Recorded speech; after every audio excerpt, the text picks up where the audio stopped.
Welcome. I'm so happy that you're going to be able to see what I'm bringing to you today. I have a very special guest with me today, and I know I say that about everybody that I bring to you. I wouldn't bring them if I didn't think they were special, right? But this is truly a special being for me, and I think you'll find for you as well. Um, he is my friend. He is my teacher. He is a healer. He is a gift to this world. His name is Swami Mahesh. And I met Swami Mahesh about, gosh, I want to say about 11 years ago. I think it was 2010 when I met him. And at that time, I was in a yoga class and he was invited into this yoga class. And there's this bigger than life person walked in for me. And I thought, wow, what an incredible human being this is. You could just see it in just his presence as he was walking in. And then he began to teach. And then I really saw it. And I've been fortunate enough to have what I would call a relationship with him. I consider him one of the closest people in my life. I consider him my brother. In so many ways, we have connected in this life, and I feel very grateful for that. But beyond that, let me tell you what I have seen in him beyond that little class or beyond our relationship is this human being that goes throughout the world teaching about yoga, but teaching about yoga not for the sake of just teaching, but for the sake of sharing love, sharing what it is to be love, what it is to be healthy in that love, what it is to be whole and full and vital. And to have that kind of a mission in life is such a gift. And I think you will feel it during this time with him together. So I'm not going to speak anymore. I want you to get to see him and get to know him. And let me put my glasses on. And here he is, Swami Mahesh. And I can't unmute you, Swamiji, so you're going to have to do it yourself. Welcome, welcome. Thank you for being with us. Namaste. Namaste, Marji. Thank you for having me here. It's wonderful to be sharing this space with you and to reach out to more people, to more of yoga, spiritual aspirants, people who are really interested in understanding health, not just from knowledge perspective, but from a wisdom perspective, to live a happy, healthy, and a positive life. So thank you for having me here. I couldn't not have you here because that's exactly what your influence has been for me. And so anytime I find and I know that it can be beneficial for others, I have to share it. I don't have a choice. So I'm very, very happy to be able to share you today. Swamiji, I know you very well and I know much about you, but I'd like everybody else to get to know you too, because I think it's important so that they know why and how and who Swami Mahesh is. So could you tell us a little bit about you or a lot about you, whatever it is you'd like to share? Sure. I hope this helps people to understand what can happen to an ordinary person when there is divine grace, and how things can transform if we follow the path that is opening up for us. So I grew up as a very ordinary child person, uh, managing to score enough marks to pass my school examination. But there were some experiences which I couldn't fully understand, but they were very powerful experiences. And now I can call them psychic experiences, because something was guiding me towards my future possibility into this path. So managing with my studies and this experiences. And when I was in high school, some of the experiences were really strong. And I could kind of see some events in future could see the questions they were going to ask in our exam, and that was quite a fantastic experience, but also a little scary that what if this is not true. So when this happened, and then my mind started thinking, and at the same time I started feeling that somebody is guiding me. Somebody is guiding me from a deeper space within me, and also the person may have some physical existence somewhere else. So this kind of transmission that started happening. And it was around this time in high school that from an ordinary student, I was suddenly into top in everything. I was topping in my school exams, and then also in all the sports activity, all the literature and the science activities and everything. I was out there suddenly. And in the background, I knew that something beautiful, something that I don't fully understand properly is happening inside me. And there has to be some cause, there has to be some deeper understanding to this. I started looking for somebody who could explain me what is happening inside me. I connected with a Swami in Ram Krishna mission here in my hometown of Raipur. But that connection was in high school. So I used to go there with one of my friend, and I started playing table tennis with this Swami because they had a nice hall and they had table tennis table. So I started playing table tennis because he was keen on playing table tennis with visitors. So that connection just grew from there. And then one day, this Swami, he asked me that he suggested that I become a member of the library at the mission, and read through some of the books that could help me understand the Indian tradition and culture. So I accepted, and then I became a member, and he recommended one of the books, and this was on Katho Upanishad, which is a dialogue with the god of death, with a young yogi asking questions. And this, in a just small, simple story form, it just suddenly transported me into some other, let's call it experience or world or dimension. And it took me to this childhood memories of out of body experiences that I had sometimes. So everything was like slowly coming together, and then I did my engineering, and this is when things started falling in its proper place. And I knew that engineering is something that I'm just whiling away my time. I had to constructively use my time before I really move into the field of yoga. I had to find a master first.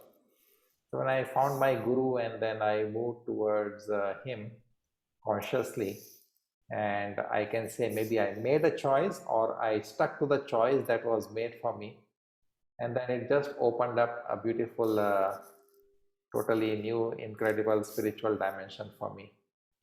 So transition was easy for me, not so easy for people who were my relatives, my close relatives, and friends, and parents, and brothers and sisters. But eventually they saw that something nice is blossoming within me, and then it just kept on progressively increasing as an experience for me. I found yoga through my guru, I found my spiritual path through my guru, and that became my journey in life. And there was something that kept on telling me from maybe high school, particularly when I started becoming more extrovert and connecting with people. I was a very shy person before that. Till middle school, I had very few friends, and people didn't know about me. My school teachers, they didn't know much about me. But suddenly in high school, everybody knew about me. People, students from other schools started knowing about me. So all these experiences, they helped me to really connect with people. And something that I always felt, that if I feel something nice and beautiful, if I experience something, I should bring it to people. So this is how my own journey into sharing yoga started.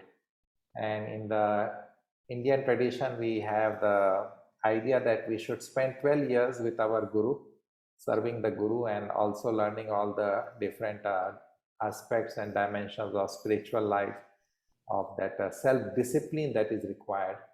Because initially it's an externally imposed discipline to live in some ashram under a guru. But slowly we have to develop this feeling of self-discipline, a strong, enthusiastic approach towards self-discipline. So I decided that I'll follow the tradition, and reading all those books when I was in contact with that Swami in the Ramakrishna mission, I had read that one should spend 12 years with the Guru. And you can imagine that as a young person, it's not so easy. It's kind of a serious challenge to your own desires and passions and ambitions. But something kept on guiding me, and my Guru was there. So I spent more than 13 years in the Guru Ashram. And the next stage of this spiritual life is to start the wandering phase. Because if I stay in ashram after my 12 years with the Guru, then I am looking for that security of the ashram life, where I don't have to do any paperwork, I don't have to meet people, whatever they tell me, I do, and that's it. I get my food, I get my clothes freely there, but that was not my approach. I felt that I should definitely follow the tradition. So after those 13 years in ashram, I took permission to leave, and then I started my wandering phase. So during this wandering phase, when I traveled around the world sharing yoga, that helped me connect with so many people around the world, staying with wonderful families, creating wonderful yogic connection, and a deep satisfaction that I feel that I am making my life worthwhile. I am happy that what I am doing is something positive, something creative, and to bring yoga, to bring love, and to bring this knowledge, wisdom, understanding, to help people feel that a path is possible that we can follow, that brings us to our own inner experience of peace, beauty, and bliss. So one of the classical saying in Sanskrit is that one who is large-hearted, for such a person, the whole world is a family. So now I can say the whole world is a family because I travel to so many places and I have some wonderful connections. And I feel that I'm connected to so many wonderful souls around the world. And it was a real blessing that I did not have money, but I still traveled around the world. And things just started happening, and I allowed things to happen. I made sure that the distractions are not pulling me away and I stay on the path. So it's just a sheer blessing and the divine grace I always feel as I continue my journey on this path. You've taught yoga on all the continents, if I'm not mistaken. Am I correct? That's true. Yeah, that's amazing. And you know people worldwide. And I know everybody that you've met feels the same way I do about you. Um, And that's a real blessing because now I sometimes, when I tell people in any country that I visited that I'm planning to visit this country or country maybe around this time, and immediately I start getting a kind of invitations that yes, you can come and stay with us, and we are very happy that you are coming, and we'll explore, and we can do yoga, and we can talk, we can share. So what a beautiful blessing that is. And even well, doing yoga on Antarctica was quite an experience. well, the pictures are spectacular of that. I wish I Yeah. had been able to go on that. I've had the good fortune to travel with you, and it's been quite an experience for me. So I know that COVID has kind of restricted that and has made you have to settle down and not be able to travel. But you have not wasted any time, if I want to put it that way. You have not, I think COVID has, well, you tell us what COVID, because I have my own opinion of what COVID has done, but you tell us what COVID has done for you, because what's come out of that, I think, is very beautiful. Yeah.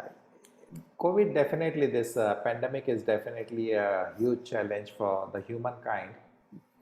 At the same time, if we stay focused on the difficulties and all the challenges, then we'll be putting ourselves in more stress. So we have to find a way to deal with the situation, accept the challenge, face it in a way that we are positive and creative. So I did not know much about all these online apps to connect with people, to do programs like this. So when this pandemic got me grounded, luckily I was in India just about to travel to Europe, and the pandemic hit, and they said that they will stop the flights, and a lot of countries are stopping people from coming to their countries. So I said, okay, maybe this is time for me to get some rest after 12 years of non-stop wandering. And after a few days, or almost like couple of weeks, I started feeling that no, if I just sit and do nothing, thinking that this is my rest, then that is not my way. For me, just like a change of my workspace or change of my place was always like rest. So I felt that no, I have to do something. So I asked a friend in Vancouver, because she was always doing all these webinars and Zoom meetings. So I asked her that what is all this and how do you do it? And she just gave me the basics of it. And then I said, okay, I will try it. So my first offering on my this Zoom program was incidentally that dialogue with death. That So this Kathopanishad is a very old scripture from the Vedic tradition, and it is set in a form of a story where a young yogi meets the god of death, and he asks three important questions to god of death. And one of the most important question of that is that what happens at the time of death? Is it end of everything, or something survives the death of the physical body? And then there is this beautiful dialogue that happens between the god of death called Yama and this young yogi Nachiketa. And I felt that by that time, a lot of people had already died. This was maybe around towards end of March and in 2020. So I felt that this would be an appropriate topic, because if death has happened, we cannot reverse it. But people have to understand that death is not the end. And this scripture speaks about it, that there is this Atma, the real inner self, that transmigrates, that does not die, and it has to continue its own journey. So when this kind of psychological understanding or counseling is given to people, they understand that, okay, just the physical form is lost, but the real entity is not lost. The real entity has merged back with the cosmic dimension. So that could become a good consolation, that could become a good understanding and wisdom. So this is where my first Zoom program started, and I felt, okay, this is a wonderful opportunity, because when I was traveling, I could do program in just one city with one group of people. But then here, sitting in my own little space on Zoom meeting, I was interacting with people from so many countries together. So that was beautiful, and that opportunity, I felt that, okay, we have to make use of this wonderful technology. And then I've been doing program non-stop since then. So if I stop traveling physically, it does not mean that I have stopped traveling in my journey. And this journey of sharing with people has continued through this online programs. And then just a few months back, I discovered this LMS, Learning Management System, that I can put my programs on this learning management system, which is like a website, and my programs, the files, videos, audios, they can be uploaded to a cloud space through a website, and people can access it. So then it's not just the live programs I'm doing, but all the recordings, they keep on getting uploaded, and then people have the option to do it in their own convenient time. So I feel that if you make the right use of technology, then you can be really creative, and you can really reach out to people. If you have that intention, if you have that enthusiasm, you can do wonderful job with that. And a lot of what you're people have done it. what you're doing right now, Swamiji, I is incredible. Really, I've been part of a couple of the programs. I've been able to be there sometimes live, but sometimes not, because of the time difference or because of life that gets in the way. So the ability to watch them as a recording, to be honest, I mean, it's lovely to watch them live. There's nothing like live, but you don't lose that much in watching, or you don't lose anything in Exactly. watching the recording, really, because Yeah. you're getting exactly what happened, right? Or what was said, and the feeling comes across. Um, Yes. and when you were traveling, I know personally it happened to me, and I know it happened to many people I know. There was a lot of healing that happened for all of us when we Yes. attended your programs. I remember my first retreat with you, 3 days after 3 days, there was just something that happened in me that just kind of broke open, that hadn't broken open before. And I was well, but there was another step of wellness that happened through that. And I think you are being able to give this through this medium. Um, can you tell us about your programs? Because I think it's important that we know exactly what the programs are that you're offering, because they're abundant, but they're full of oh gosh, what is the full of your personal passion, if I can call it that, that passion for helping and for guiding. That's true. When I was wandering in my wandering phase, I was traveling alone doing programs, but I was supported by a lot of wonderful people around the world. So we did a lot of programs. Sometimes in just one trip of maybe 6, 7 months out of India, I would travel through maybe 20, 22 countries and then come back after 6 months. And then few days rest in India, and then I would be doing the Kailash Yatra in Western Tibet, beautiful pilgrimage. Then again come back, rest for a few days, and then I would be again on another trip to another continent or another side of the world.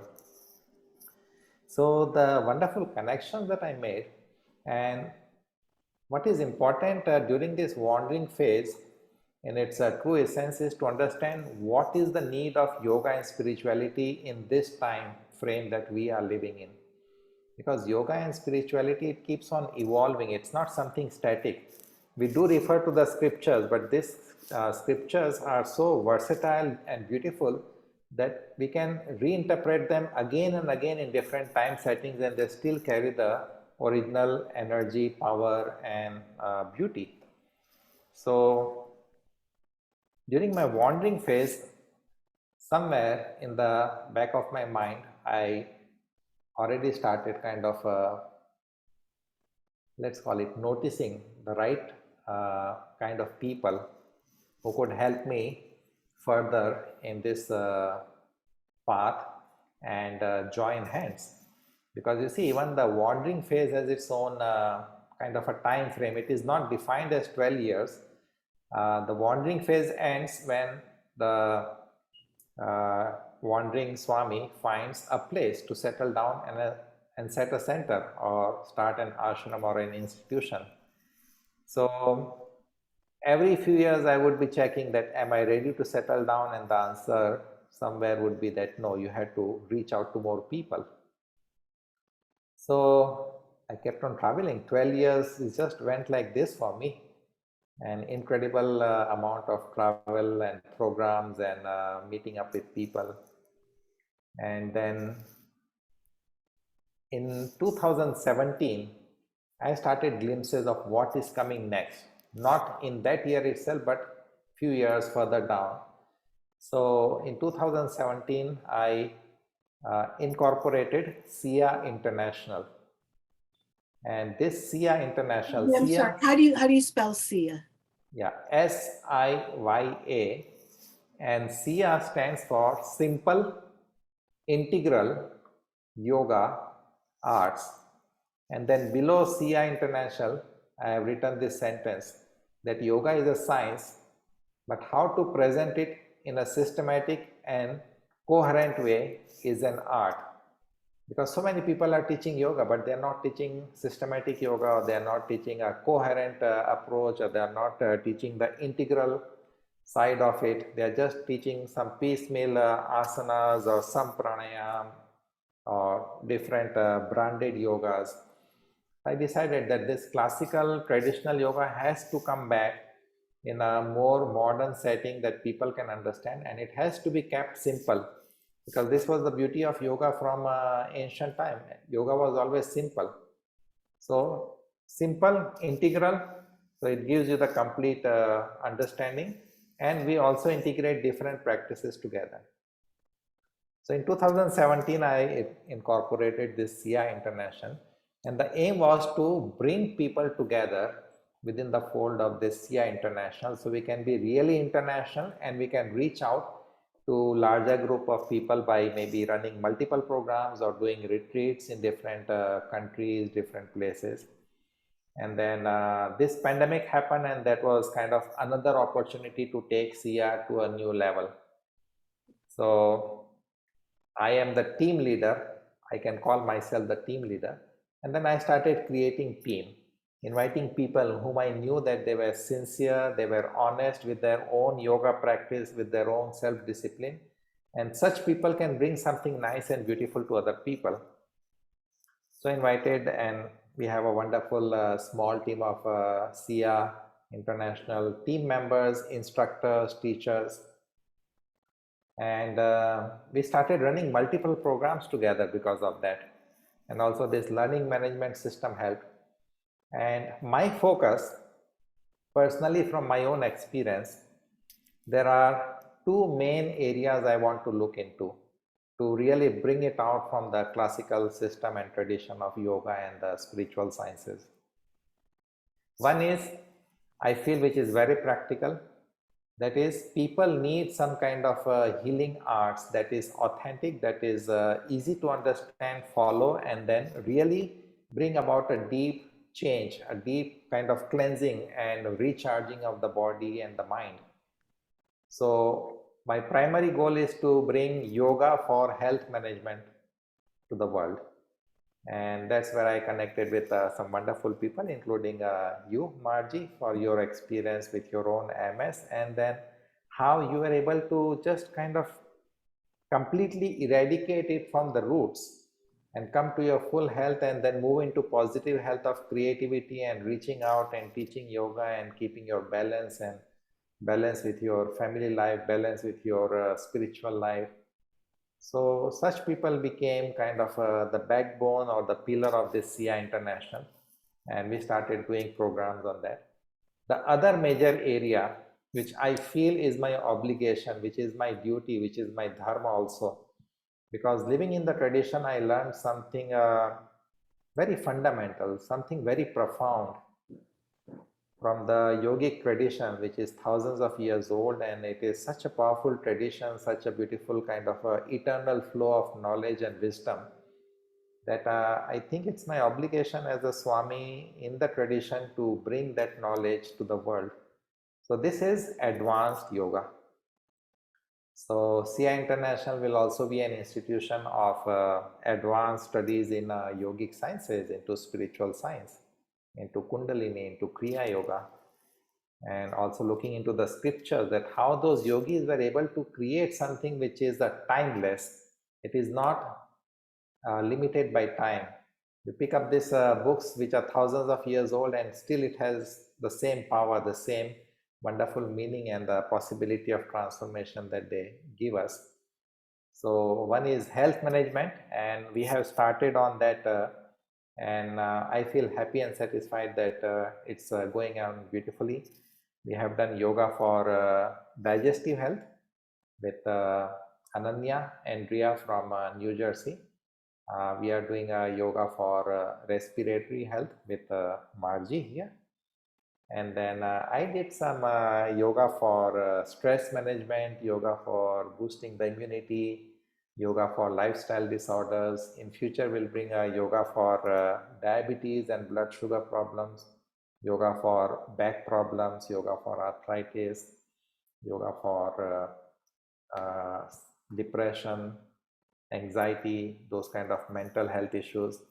So we are slowly working on it, and then at the same time I'm bringing this yoga tradition of Kundalini from the classical sources. We have Navratri coming up from 7th of October, and that's a big 9-day celebration in India. And this is also the change of the season.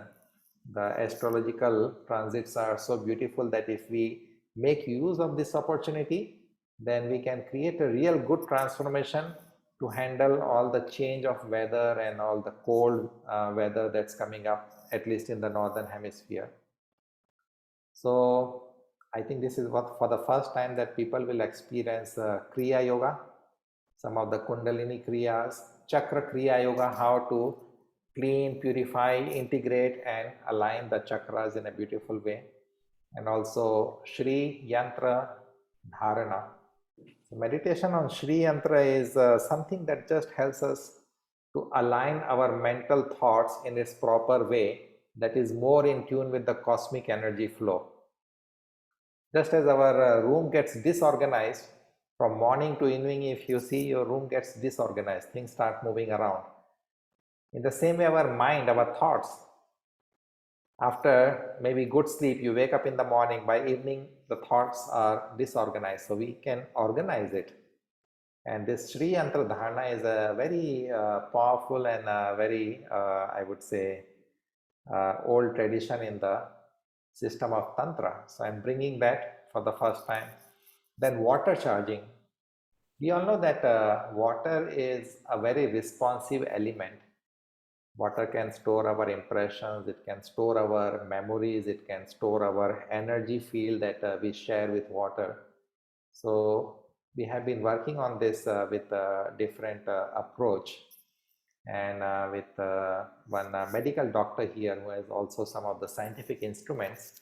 We started doing some experiments of meditation, then some mantra chants, some specific mantras from the Vedic and the Tantric tradition, and then how the entropy level, which is the chaos and the randomness of the molecules in water, how it goes down, it settles down, and the molecules are more organized. When molecules are organized, they bring more energy. So the energy level goes down, entropy goes very low. So this is what they say that I think one Japanese doctor or maybe a businessman also did a nice experiment on this. That he froze water crystal after supplying certain emotions to water, like gratitude and love and then anger and rejection, and how the crystals are formed under different emotional energy. So we are not working on ice crystals as such, we are working on water element itself, because 70% of our body is water. So if we can bring this healing energy with the power of meditation and mantra to water, and then accept that water, then bring that water, you can imagine we can create 70% healing within no time in our system. And that can be, I think that may become a good self-healing technique in future when we are able to bring more scientific research into this. Yeah, even though the water, for example, in the US, you can drink it, but it contains chlorine. It contains so many things that kind of eliminate the prana, right? That Yes, energy of the water. So it sounds like what you're talking about is you bringing that water back to life through doing that. Am I correct? exactly. You see, what we are doing is that we are bottling up water. Water is an element that represents flow. Mm-hmm. So when we bottle up water, we are kind of blocking its energy flow. But if we bring some energy into it that is more from a higher dimension, then that quality of flow, it does not mean that it has to physically flow away, but that quality of kind of a joyfulness of water elements, of the water molecule, comes back. And this is what we are working on. We know that, at least I knew that there is some reason that why in Indian temples they always have water in a copper pot when they are doing this mantra chant, when they are doing this worship of the deity with the waving of the lamps. And after that, this water is just given to every person who has come to attend that ceremony, just a tiny spoonful, a small spoonful. But that is so powerful, and you feel that immediately, you feel some energy. I know even in church they keep water, but they Yeah, don't by the drink door. it Mm-hmm. at the door. So they don't drink it. Here we drink it. Yeah, we It's just an offering. Yeah. yes. So water element is something very beautiful, powerful, and we had to do some more research on water element itself, because this ice crystal element we have seen, there are a lot of nice videos, people should watch it. But once we are able to bring more research on this water element and the power of meditation, mantra, and setting of intention in water, when we transfer our kind of meditative energy and intention into that water, what quality will change and how that becomes kind of a nice healing experience. What a beautiful way to self-heal, right? Exactly. And I think this may become one of the important medicine for a Mhm. lot of people who are able to just set the right meditative awareness and mantra chant and intention. So we'll bring out this research project as maybe paper or book form, so people can start using it. But during this Navratri, I'm definitely sharing one of the mantra from the old tantric tradition of Shakti worship to charge water and really create this kind of self-healing. Mhm. So these are some of the projects, but one of the main project through SIA that we are also working is teacher training courses. So we keep Please, on yeah, running talk about multiple, them. yeah, Yeah. we keep on running multiple yoga programs that are just like general yoga or yoga for a particular flow, or yoga for back pain, or power and grace series. But I think we need really good yoga teachers, and this is where I feel SIA can play a very important part. And with our international team and that exposure that we have with different team members, and we have created a signature SIA mentorship program. And this is something beautiful. It's not that the student will just learn yoga from one teacher, but they'll have mentors with which they can work. They can sort out a lot of their questions. They can create a kind of a personal connection to see what is important as a yoga teacher. Mhm. Or even if people don't want the yoga certificate, but if they want to do the full yoga teacher training course for their own self-discipline, for their own self-learning. So we are planning to bring that, and what we are doing is that we want to create ambassadors of this ancient system of yoga, the classical yoga. So there are many branded yogas, and those people are doing good. No complaints about them. They are making yoga quite a popular word. They are creating a lot of awareness of yoga. But we don't want those kind of shooting stars. We want people who are really grounded, and they know how to let this lotus of spiritual knowledge blossom. So our yoga teacher training courses, they create kind of a good self-discipline and also a learning process for the ancient wisdom. And we integrate different practices together, so they get a really good foundation, and they can use it themselves, and that really helps them to develop their confidence level, that they are teaching from their own experience. They're not teaching from after reading from a book or looking at some YouTube video. They have to experience it.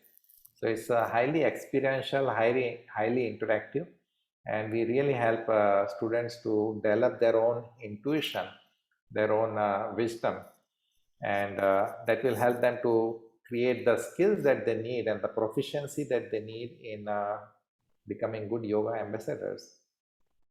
So we already have done one full online yoga teacher training course this year from March to June, and it was very well received. We had people from 7 different countries, total 23 students, and the feedback has been wonderful. And many of these CR teachers now, they have started teaching on a small level.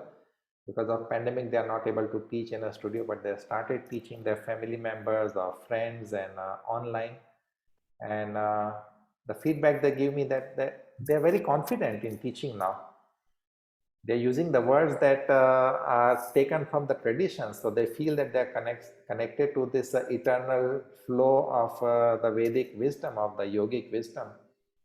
And this is, I feel, is the right approach towards bringing yoga to the world to create better teachers. Let me just say that I took the course. I want everybody to know I took this course that he's talking about. And I have been teaching for 15 years. But the amount of enrichment that came from this course um, is invaluable. I can't even describe it. It's indescribable because what happened was there was this sense of, first of all, there's a sense of family that comes with this course. You are there, you are supported, you are feeling feeling the course. You're not just practicing, you're feeling it. It's becoming part of you as you're going through it. And it's, we talk about the yogic journey and it's a singular journey, but it's lovely to have this cocoon of support when you're learning and when you're going out into the world to teach, that you know that the support that you have, this base that you have, is where you're launching from, no matter how much experience you've had doing it. So for me, it was such a lovely experience. And it continues because it wasn't just the course, it continues to open up and it continues to give to me those that I need without even knowing that I needed it. It's very interesting what's happening. I have to tell you, we haven't talked about this, but it's so interesting because the course stopped, but the learning didn't, if that makes sense. That makes perfect sense because you see, the course is a transfer of a lot of information, knowledge, and because of a lot of interactive classes we had, it really helps to create a solid foundation. But the real learning starts when you start teaching in the world. And if you are already teaching and now you teach with a good understanding of the whole theory and the process, then you yourself feel that you are confident and you are teaching from a solid foundation. Mhm. And that carries the energy, that carries the kind of the power to your students, to Yeah. people who will come to attend your yoga class. Yes. And I had a good foundation. It wasn't that my foundation wasn't good, but it's so much stronger. It's hard, like I said, it's indescribable. And it's I feel this connection to a lineage that I didn't necessarily feel before, if that makes sense. It's Yes. almost as if this connection is helping me to expand, to continue through it. It's without me asking for it. It's just happening. It's very interesting, Swamiji. It's an incredible experience. It's continuing to be that. Wonderful. You know, the Indian Vedic tradition and religion, if we can call it religion, that flows from the Vedic tradition, it is called Sanatan Dharma, the eternal religion. But dharma is not exactly translated as religion in India. Dharma is like a way of life. Mhm. So this is what we are helping bring out to the participants through our teacher training course, to become part of this eternal flow of knowledge, and you find your own way of life. Mhm. Whatever religion you follow, whatever belief system you have, whatever gods you have, that's your own personal choice. But to become part of this eternal stream of knowledge and wisdom, it really kind of it brings a deep satisfaction. This is what the Yes. participants have been giving, telling us as a feedback, that I feel Because so happy that I took this course. and it flows not only into the teaching, it flows into every aspect of life. Yeah, yeah, it It's becomes a way of life. Yeah, it flows yeah. everywhere. I mean, yoga has for me anyway, because that was my healing process, right? But there's just been a whole different dimension to it, that I'm very grateful for. Yeah. Well, I'm glad to hear this feedback from you also. Mhm. Yeah, it's we haven't really had the chance to talk because you've been busy, I've been busy, but yes, that's the truth. That's the reality. And wow. um, so Swamiji, I know you have another program coming up, right? A teacher training program. Am I correct? Yes. When We are does it? starting from 7th of November, Okay. and it's almost like 10 weeks of program with 6 weeks of daily class. So they develop a sense of discipline on a daily basis, 90 minutes class on a daily basis. And if they cannot attend the live class, then immediately after the class is over, it will be uploaded to our website. So they can do it on the same day in their own time zone. So to develop a really solid foundation by inculcating this idea of self-discipline, a daily discipline. Then for 3 weeks, they will have time to work with their mentors, interact with their mentors. So this is a self-study time. This is also interaction with the mentors, and the mentors are the teachers from our last course. So for them also, they are excited that they are getting this opportunity to interact with the next group. And most of them, they have already started teaching, or they were already teaching, but they did the course for broader understanding. So our mentors are excited, and the students will get a good time to interact with them and really create that grounding, that stability that one needs, so one can teach from that space on a solid foundation. So 6 weeks of continuous study. They'll also get all the theory online as a pre-recorded lecture. They can listen to it, they can watch it as a video. There'll be plenty of quiz. So maybe on a daily basis, they will have 2 to 2.5 hours time burden to stay with the course. And then for 3 weeks, they will have time with their mentors, self-study. This will be during the Christmas and New Year time. And then second week of January, will take the test and they'll get certified as SIA yoga teachers. So we are excited. We already have people interested from different countries. So it will again be a nice international group. And you talk about discipline, and I think discipline is so important, whether you're trying to become a teacher, whether you're trying to heal, whatever it is. And the discipline that you learn through yoga is not the same kind of discipline that you learn through other things. At least that's my experience. And correct me if I'm wrong, Swamiji, but that discipline is a discipline of love. It's such a loving process when you're going through that discipline in that yogic sense, because it's a transformative discipline. Exactly. Yes. So the yogic discipline is initially it may appear like an externally imposed discipline because you take course with some teacher, and then you have to stay disciplined to attend the course, and maybe you are given assignment, you have to do that. But as you progress into yoga, you start enjoying it, and suddenly you feel that you are naturally enthusiastic about the whole process, because it's just like opening up your personality. It's helping you grow and evolve as a person. And then it also gives you strength to face your own inner challenges. In one of the classical texts, it says, this is called Srimad Bhagavad Gita.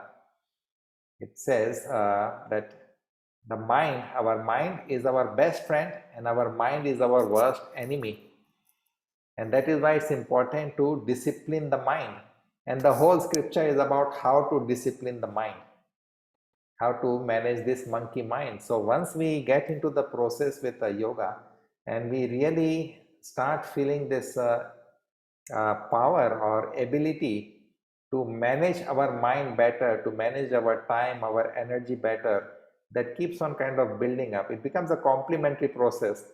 The more you invest your energy into discipline, the more it gives you a place of strength and power and a beautiful kind of evolution of your own consciousness.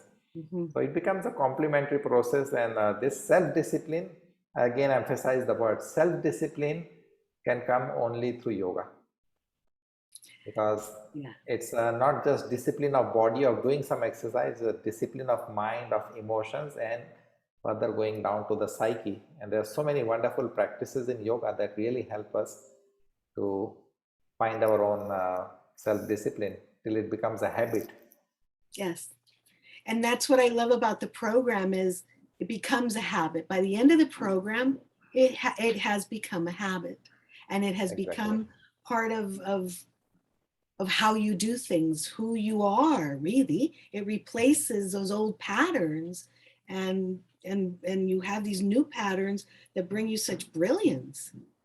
It's Exactly. And really the biggest satisfaction I had from our first online teacher training course was that the participants, the student would say that they eagerly look forward to the class, which is wonderful. It's not that it's a burden on them, but they eagerly look forward to the class to interact. So, Yeah, I can vouch for that. We did. I didn't miss a class. So yes, yeah, even, I had to work around things, but it had to happen. Yeah, and I could have missed. I mean, because there were the videos, but you didn't want to miss a class. I think most of us never missed a class because what was next, right?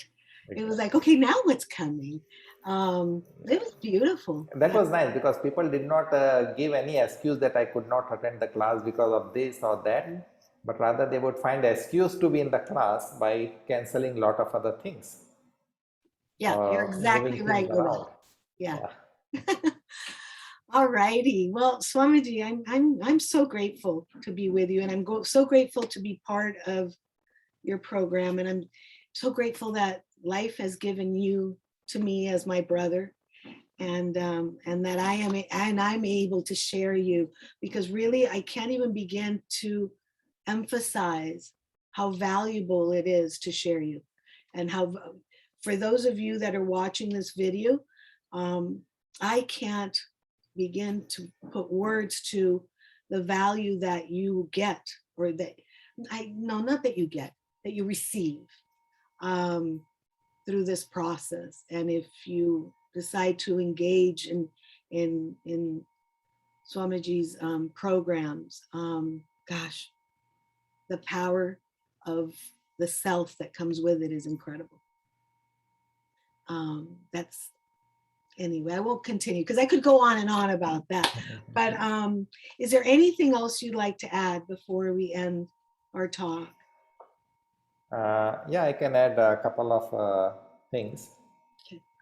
You see, I also have little interest in astrology. Yeah. So I saw this pandemic coming, but I did not see it as a virus. I knew that something big, something major is going to happen. And Margie, you also know that in 2019, I told you that I will not come in 2020 because I feel that I shouldn't travel in that year.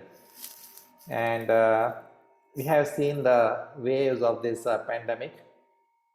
Two major planets, Saturn and Jupiter, will turn direct this month in October. So again, there'll be another mini wave, although vaccination has progressed fast, but still there might be a mini wave.